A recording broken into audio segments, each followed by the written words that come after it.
요한계시록 15장입니다.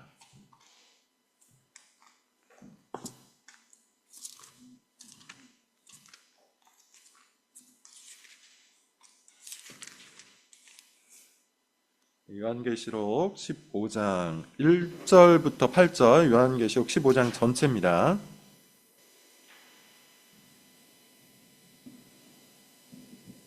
찾으셨으면 저랑 교독을 좀 하겠습니다. 또 하늘에 크고 다른 이적을 보매 일곱 천사가 일곱 재앙을 가졌으니 곧 마지막 재앙이라 하나님의 진노가 이것으로 마치리로다. 또 내가 보니 불이 섞인 유다의 바다 같은 것이 있고 짐승과 그의 우상과 그의 이름의 수를 이기고 벗어난 자들이 유리 바닷가에 서서 하나님의 검은 고를 가지고 하나님의 종 모세의 노래 어린 양의 노래를 불러 이르되 주 하나님 곧 전능하신 이시여 하시는 일이 크고 놀라우시도다. 만국의 왕이시여 주의 길이 의롭고 참되시도다.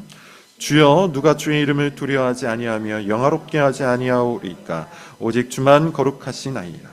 주의 의로우신 일이 나타났음에 만국이 와서 주께 경배하리이다 하더라.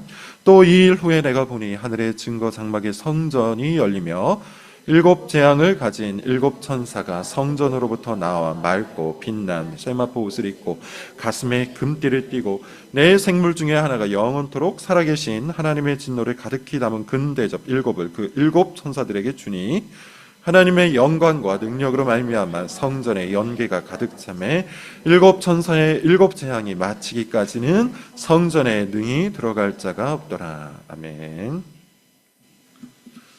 자, 요한계시록 15장 말씀을 통해서 우리 계속해서 봤던 것처럼 요한계시록 강해를 진행하겠습니다.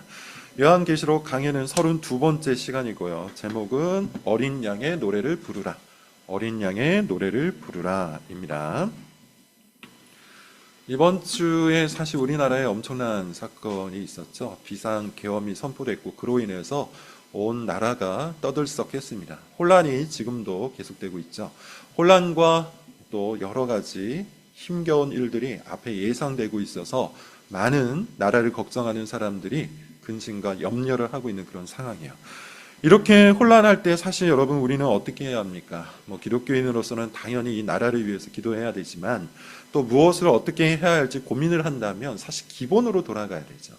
상황 논리라든지 아니면 여러 가지 눈에 보이는 자신들의 그런 것들을 쫓아가기보다는 가장 기본적인 것, 가장 기초적인 것에 기초를 하여 토대를 두고 우리가 따라가야 됩니다. 이 나라의 가장 기초, 가장 토대, 가장 근본이라고 할 수 있는 게 뭘까요? 헌법입니다. 그런 의미에서 우리는 지금 이 사건을, 이 사태를 헌법 정신의 기초에서 어떻게 바라보고 어떻게 해석하고 또 어떻게 행동해야 할지를 잘 살펴볼 필요가 있습니다. 사실 여러분 모든 것이 그와 같아요. 우리의 인생에 아무 문제 없다면 자유롭게 기쁘게 즐겁게 살아갈 수 있겠지만 우리의 인생이 늘 그런 것은 아닙니다. 혼란이 있고 혼돈이 있고 우리가 예기치 않은 많은 일들이 벌어져요. 그래서 때로는 소용돌이 속에 빠져들게 됩니다. 그럴 때 어떻게 합니까? 말씀드린 것처럼 기본으로 돌아가야 되죠. 근본으로 돌아가야 돼요. 토대로 돌아가야 돼요. 우리 기독교인들에게 근본과 기본이 뭘까요? 성경 말씀입니다. 그런 의미에서 만약 우리 인생 가운데 소용돌이가 있다면, 혼란이 있다면, 무엇을 어떻게 해야 될지 알 수가 없다면 상황을 쫓기보다는, 경험을 쫓기보다는 어떻게 해야 되죠? 말씀이 무엇을 말하는지 열심히 탐구를 해야 됩니다. 그럴 때에만 혼란 속에서 질서를 찾을 수 있고 어둠 속에서 빛을 발견할 수 있는 것이죠. 하나님께서는 그렇게 말씀을 통해서, 성경을 통해서 우리의 길을 지도하시는 분이기 때문이에요. 요한계시록도 사실 마찬가지입니다. 여러분 우리가 지금 14장까지 읽어왔어요. 이제 거의 절반을 넘어섰습니다. 그래서 많은 사람들이 어느 정도는 요한계시록의 메시지를 이해할 수 있을 텐데 그럼에도 불구하고 사실 우리는 요한계시록이 여전히 어려울 수 있죠. 그래서 요한계시록을 읽을 때 마치 미로에 갇힌 것처럼 느낄 수가 있습니다. 그럴 때도 마찬가지입니다. 여러분 우리가 요한계시록 가운데서 혼란을 겪고 있다면 기본으로 돌아가요. 요한계시록의 기본이라 하면 뭘까요? 예수님께서, 하나님께서 왜 요한계시록을 주셨을까? 왜 당대의 독자들에게 요한계시록을 이와 같은 방식으로 기록하여 주셨을까? 이걸 여러분 기억을 해야 되겠죠. 요한계시록의 독자는 지금 어떤 상황 속에 있었다고 했습니까? 일단 요한계시록의 독자가 누굽니까? 7교회죠. 7교회는 어떤 상황 속에 있었어요? 외부적인 박해와 내부적인 변질이라는 아주 위기 상황 속에 있었어요. 박해와 변질. 그래서 때로는 어떤 교회는 이 모든 박해와 변질 속에서 충성과 순전함을 지켜냈고요. 어떤 교회는 이 박해와 변질에 타협해서 서서히 바뀌어가고 있었어요. 변질되어 가고 있었어요. 그런 두 개의 교회, 그런 모습들을 가지고 있는 교회들에게 예수님께서 이 요한계시록이라는 책을 주셨을 때는 결국 무엇을 말씀하시려고 하는 겁니까? 박해와 변질 속에서 충성을 바치고 있으나 여전히 고난을 겪고 있는 교회들에게 위로를 주시기 위한 책이죠. 위로와 소망을 주시기 위한 책이에요.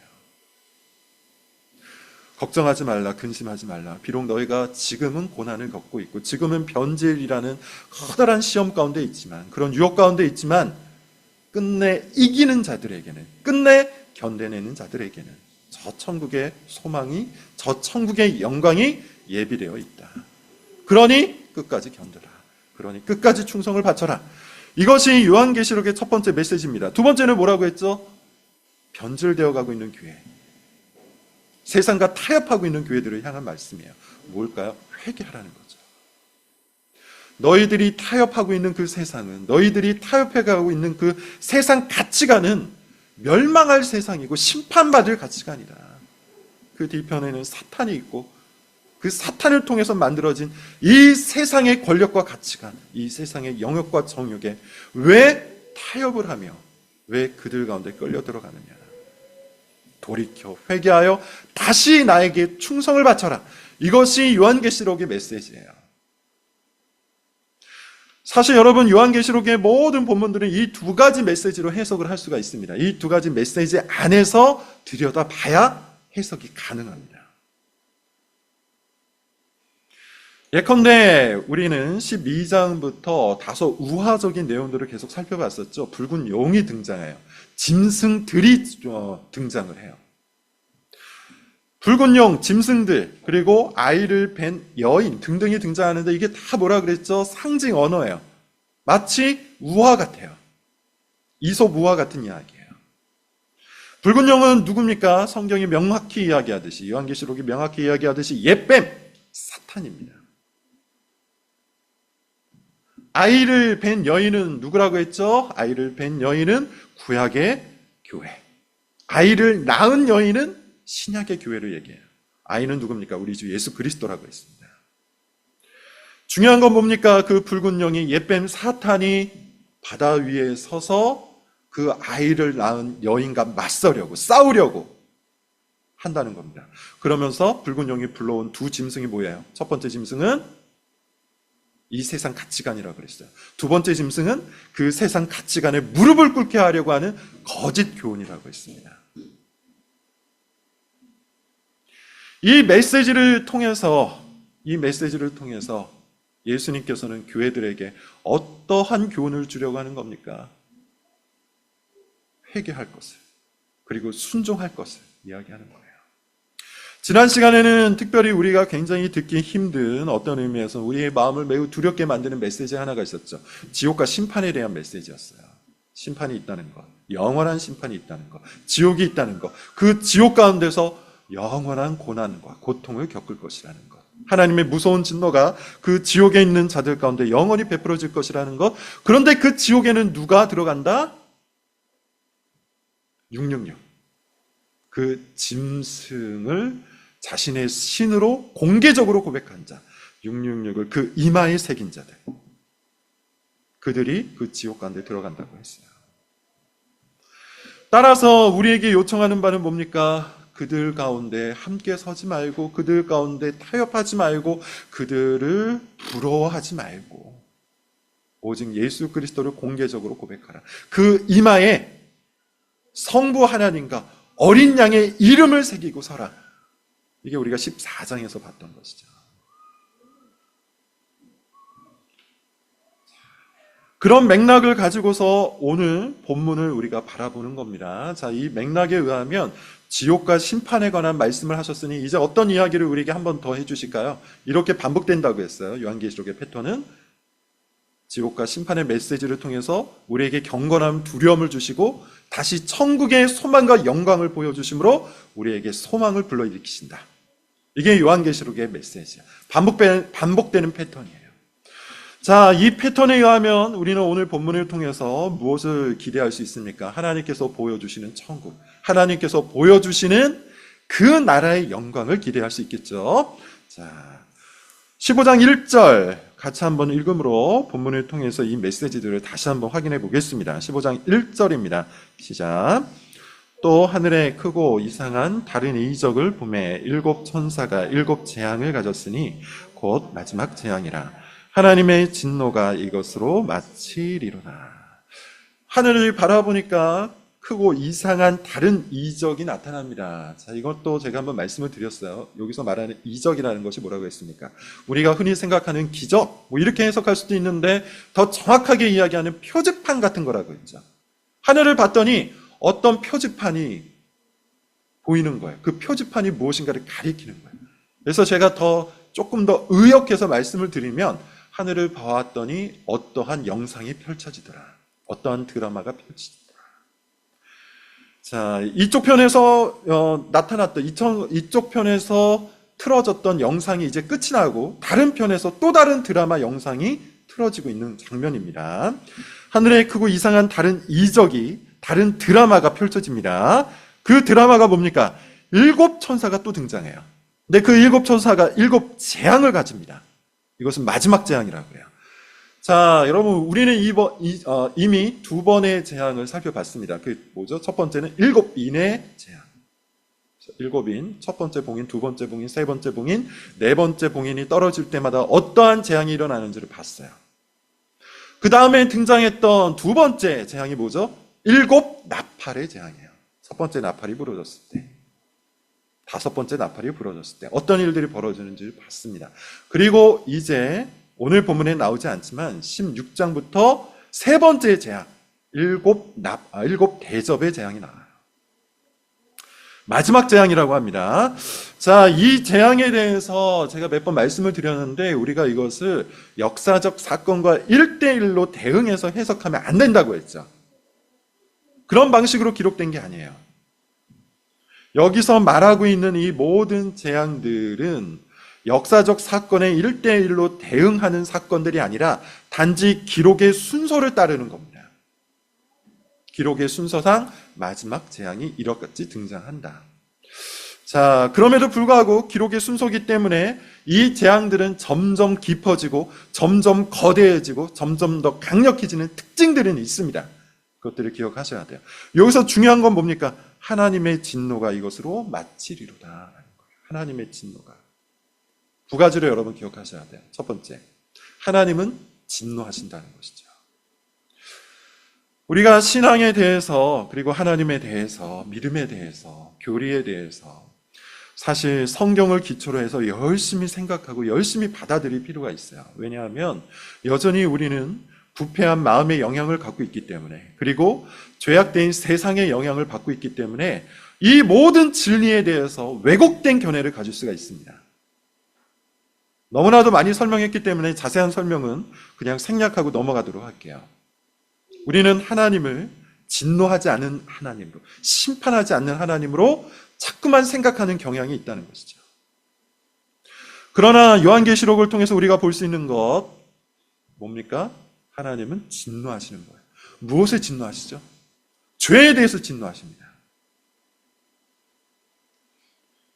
그런데 여기에서도 여러분 우리는 오해하지 말아야 돼요. 하나님은 단지 죄에 대해서만 진노하시는 것이 아니라 죄인에 대해서도 진노하세요. 그래서 재앙을 보내시고, 그래서 심판을 하시고, 그래서 지옥을 마련하신 겁니다. 그렇게 하나님께서는 지금도 이 땅을 향해서 하나님의 진노를 퍼부으세요. 왜냐하면 하나님은 정의의 하나님, 공의의 하나님이시기 때문이에요. 서론 부분에서 그런 말씀을 드렸습니다. 우리가 지금 비상사태를 맞이하고 있죠. 계엄을, 그리고 그와 관련된 여러 가지 사건들을 우리가 바라보고 있습니다. 그러면서 헌법학자들이 등장하고 여러 법학학자들이 등장하고 뭐 정치평론가, 정치인들이 등장해서 관련해서 이런저런 이야기들을 굉장히 많이 이야기하죠. 핵심은 뭡니까? 이게 과연 법에 맞냐? 이런 이야기를 해요. 만약에 법에 맞지 않는다면 그에 따르는 징계가 필요하다. 또 그 반대편의 주장도 분명히 존재합니다. 중요한 것은 무엇이죠? 잘못을 했다면, 죄를 저질렀다면 그에 합당한 책임을 지는 것이 우리가 이 땅 가운데서도 바라보는 거예요. 그런데 하나님께서는 이 모든 정의 중에 정의가 되십니다. 이 모든 법 중에 법이 되시는 분입니다. 그러므로 하나님께서 죄에 대해서 진노하시고 죄인을 심판하시는 것은 마땅한 것이죠. 그리고 그 일은 지금 여기에서도 어느 정도 일어나고 있어요. 제가 어느 정도라고 표현한 이유 아실 겁니다. 모든 악인들이, 모든 죄인들이 그에 합당하게 완벽한 심판을 받는 건 아니에요. 어떤 죄인들은 심판받지 않고 잘 먹고 잘 살다가 죽습니다. 어떤 악인들은 심지어 그 악 때문에 성공하고 부를 획득합니다. 이것이 이 세상의 부조리예요. 그러나 그럼에도 불구하고 하나님께서는 이 세상 가운데 정의의 잣대를 갖고 통치하고 계세요.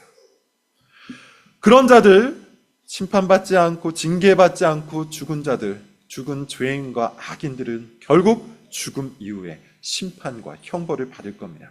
왜냐하면 하나님께서는 정의의 하나님이시기 때문입니다.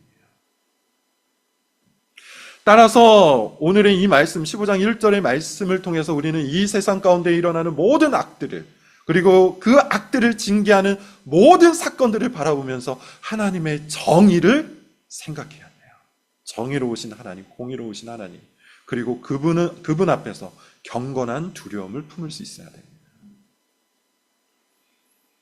내 마음이 싫다고, 내 기분이 그렇지 않다고 하나님의 진노와 하나님의 심판이라는 교리를 왜곡하려고 하기보다는 그 하나님의 진노와 심판 앞에서 경건한 두려움을 품고 하나님의 정의가 이 땅 가운데 임하기를, 그리고 그 하나님의 정의 안에서 우리를 보호하시는 주님의 의로우심을 높이고 찬양해야 되는 것이죠. 이것이 요한계시록의 아주 중요한 주제 중에 하나입니다. 자, 2절을 여러분 한번 볼게요. 2절 같이 읽어보겠습니다. 시작. 또 내가 보니 불이 섞인 유리바다 같은 것이 있고 짐승과 그의 우상과 그의 이름의 수를 이기고 벗어난 자들이 유리바닷가에 서서 하나님의 검은 고를 가지고, 자, 그렇게 하나님의 진노가 마치리로다라고 이야기하고 다시 눈을 들어서 봅니다. 그랬더니만 이번에는 뭐가 보입니까? 불이 섞인 유리바다예요. 불이 섞인 유리바다. 자, 요한계시록 강해를 잘 들으신 분들은 이제 이런 단어들에 대한 기본적인 이해가 있을 겁니다. 불, 뭐라 그랬죠? 성경 전체에서 불은 여러 가지 심상을 갖습니다. 여러 가지 이미지를 갖습니다. 그러나 적어도 요한계시록에서 불은 어떠한 것을 상징합니까? 하나님의 심판을 상징하죠. 우리는 이미 앞서 봤어요. 하나님께서 소돔과 고모라를 불과 유황으로 심판하십니다. 그리고 그 이미지를 가져다가 지옥의 백성들, 지옥의 사람들도 똑같이 불과 유황으로 심판하신다고 해요. 따라서 여기서 말하는 불이 섞인 유리바다라고 할 때 이 불은 심판과 관련된 거예요. 바다는 뭐라고 했죠? 바다도 여러분 우리는 요한계시록을 통해서 이해해야 되는데 바다 모래를 밟고 있는 존재는 누굽니까? 옛뱀 사탄이에요. 그리고 이 옛뱀 사탄이 바다로부터 불러들인 존재가 누굽니까? 짐승들이에요. 따라서 바다는 기본적으로 요한계시록에서 무엇을 의미하는 걸까요? 혼란의 세상, 악한 세상, 사탄이 다스리는 세상을 의미하는 겁니다. 그러므로 불이 섞인 유리바다라고 그렇게 표현을 한다면 이건 뭘 얘기하는 겁니까? 하나님의 심판이 예정되어 있는 사탄이 다스리는 이 세상을 의미하는 거예요. 자, 그런데 여러분 여기서 우리가 좀 의문이 생기죠. 유리바다는 도대체 뭘까? 왜 유리바다라고 이야기할까? 주석을 살펴봤더니 이 유리바다라는 용어는 당대 유대인들이 홍해를 가리키는 용어였다고 얘기합니다. 이 해석이 맞는 것 같아요. 왜냐하면 그 다음에 이런 표현이 나오잖아요. 3절에 보면 하나님의 종 모세의 노래. 이게 무슨 말입니까? 불이 섞인 유리바다 같은 것, 예컨대 홍해와 같이 죽음의 바다, 홍해와 같이 혼돈의 바다, 홍해와 같이 악과 죄악이 있는 그런 바다, 그런 바다를 건너고 보니, 그런 바다를 벗어나고 보니 하나님의 종 모세의 노래, 어린 양의 노래를 우리가 부를 수 있더라. 이게 지금 2절과 3절의 맥락이에요.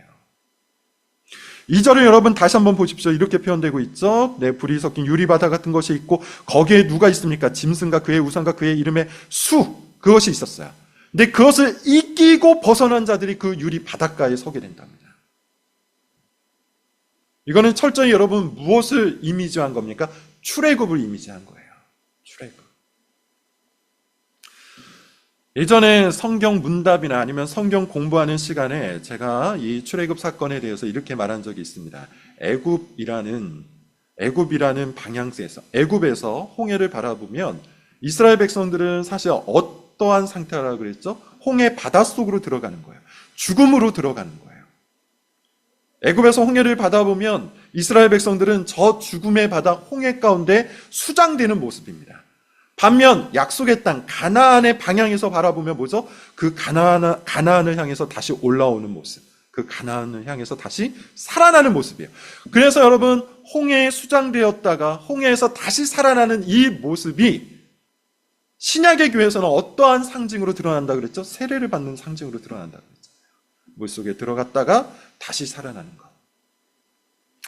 지금 그 이미지, 출애굽의 이미지를 가져다가 15장 2절과 3절을 이야기하는 겁니다. 그렇게 이 세상, 애굽과 같은 이 세상, 바벨론과 같은 이 세상을 끝내 이긴 자들, 그들은 그 유리 바닷가에 서서 홍해를 건넌 다음 홍해 바닷가에 서서 하나님의 검은 거를 가지고 하나님의 종 모세의 노래를 부르는 거예요. 구원의 노래를 부르는 거예요.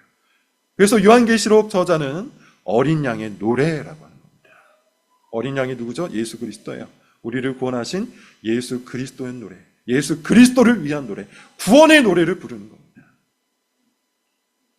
그 구원의 노래가 어떠합니까? 우리 3절과 4절을 같이 한번 읽어보겠습니다. 3절, 4절 시작.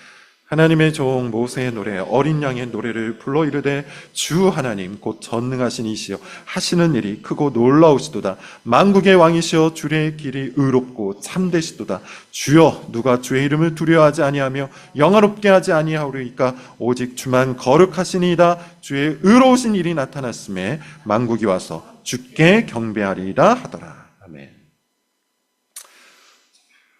여러분 어떻습니까? 어린 양의 노래는 그런 의미에서 어떤 노래예요? 구원의 노래예요. 구원의 노래입니다.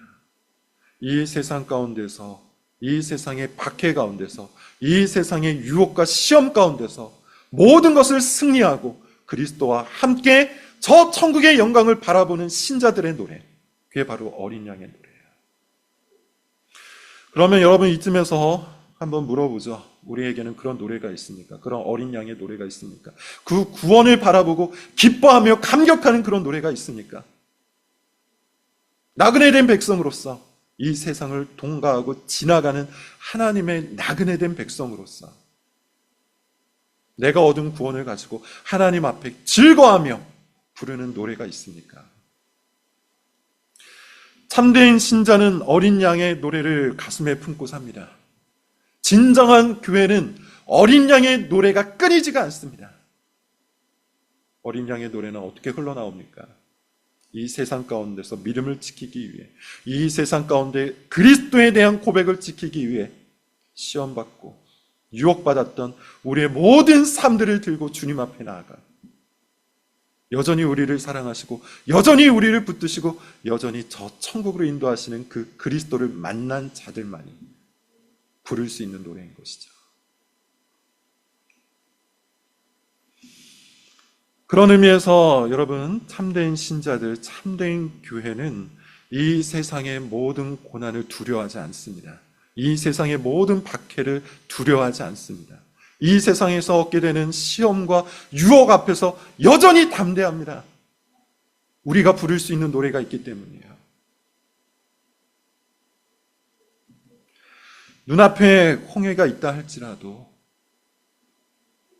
내 뒤편에 애굽의 군대가 쫓아온다 할지라도, 앞과 뒤가 막히고 사방이 막혔다 할지라도 우리는 믿음을 갖고 말씀대로 홍해 가운데 들어갈 수 있는 존재죠.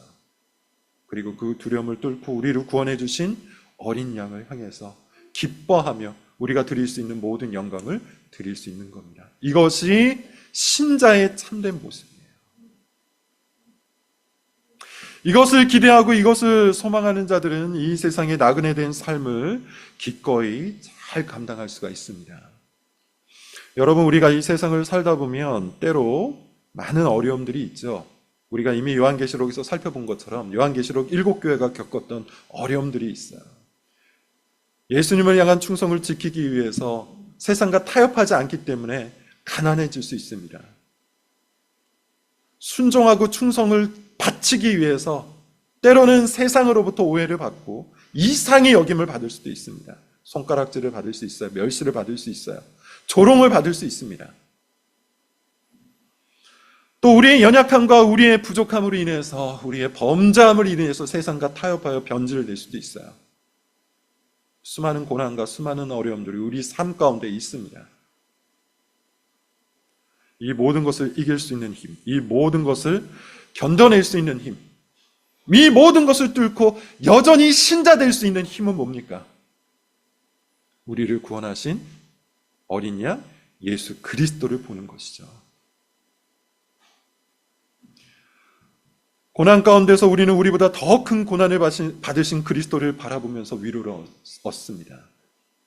시험과 유혹 가운데서 우리를 대신해서 시험받고 유혹받으신 그리스도의 승리를, 나의 승리를 붙들고 우리 역시 기쁨의 노래를 부를 수가 있습니다. 변질 가운데서도 우리가 낙심하지 않고 절망하지 않을 수 있는 이유는 여전히 우리를 향해서 돌아올 것을 외치시는 그리스도의 사랑과 십자가가 있기 때문입니다. 그러므로 여러분, 우리는 오늘 말씀을 통해서 두려워해서는 안 됩니다. 담대함을 얻어야 합니다. 세상과 타협하지 말아야 합니다. 더 힘써 주님을 바라보고 더 힘써 어린 양이신 예수 그리스도를 바라보면서 그분을 향한 노래가 내 마음속에, 내 심령 속에 충만하도록 해야 합니다. 우리는 이미 승리자요, 우리는 이미 구원받은 자요, 우린 이미 천국의 시민된 백성이기 때문이에요. 여러분들에게 다시 한번 물어보죠. 우리의 마음속에, 여러분의 마음속에 어린 양의 노래가 있습니까?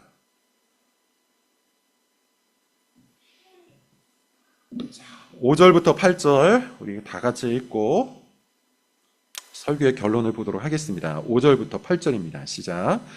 또 이일 후에 내가 보니 하늘의 증거 장막의 성전이 열리며 7 재앙을 가진 7 천사가 성전으로부터 나와 맑고 빛나 세마포 옷을 입고 가슴에 금띠를 띠고 네 생물 중에 하나가 영원토록 살아계신 하나님의 진노를 가득히 담은 금 대접 7을 그 7 천사들에게 주니 하나님의 영광과 능력으로 말미암아 성전의 연기가 가득 차매 7 천사의 7 재앙이 마치기까지는 성전에 능히 들어갈 자가 없다.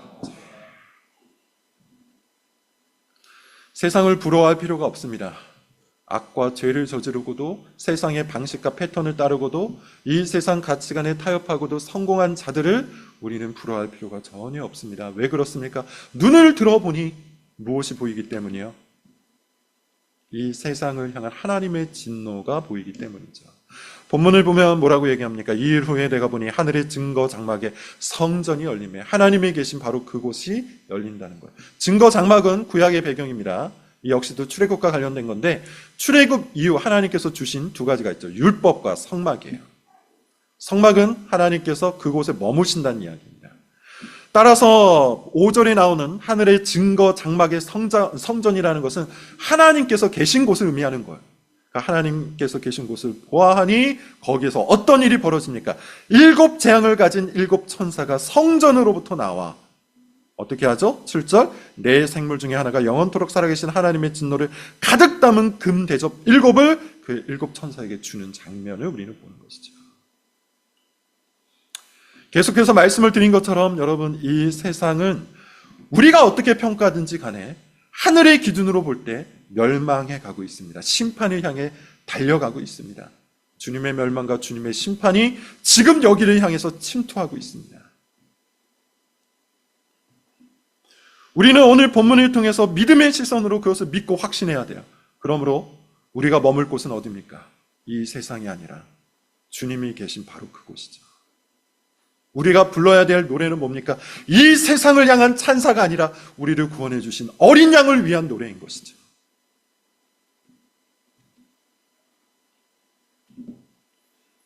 8절, 하나님의 영광과 능력으로 말미암아 성전의 연기가 가득 차매 일곱 천사 일곱 재앙이 마치기까지는 성전에 능히 들어갈 자가 없더라. 역사의 끝이 다가오고 있습니다. 역사의 끝이 다가오며 이 세상의 심판, 예고된 그 심판도 이 세상 가운데 침투되고 있습니다. 모든 혼란과 모든 전쟁과 모든 고난과 고통들이 그 전조들입니다. 우리는 그것을 바라보면서 두 가지를 생각해야 한다 그랬죠. 경건한 두려움이 있어야 돼요. 또한 8절에서 본 것처럼 그 일이 끝나감으로 인해서 우리에게 예비된 주의 성전이 다가오고 있다는 사실을 소망해야 되는 겁니다. 말씀을 맺겠습니다. 여러분, 이 세상의 어떠함과 상관없이, 내 삶의 어떠함과 상관없이 우리를 구원해 주신 예수 그리스도로 말미암아 우리 마음속에 어린 양을 향한 노래가 가득할 수 있기를 바랍니다. 어린 양의 노래로 충만할 수 있기를 바랍니다. 이 어린 양의 노래는 말씀을 통해서 우리를 구원해 주신 그리스도에 대한 지식이 풍성해질 때, 그리스도에 대한 지식이 충만해질 때 우리의 심령을 가득 채울 겁니다. 그런 의미에서 예수 그리스도를 아는 일에, 예수 그리스도를 사랑하는 일에, 예수 그리스도를 본받는 일에 온 힘을 기울이는 우리 모든 교인들이 될 수 있기를 바랍니다. 기도하겠습니다.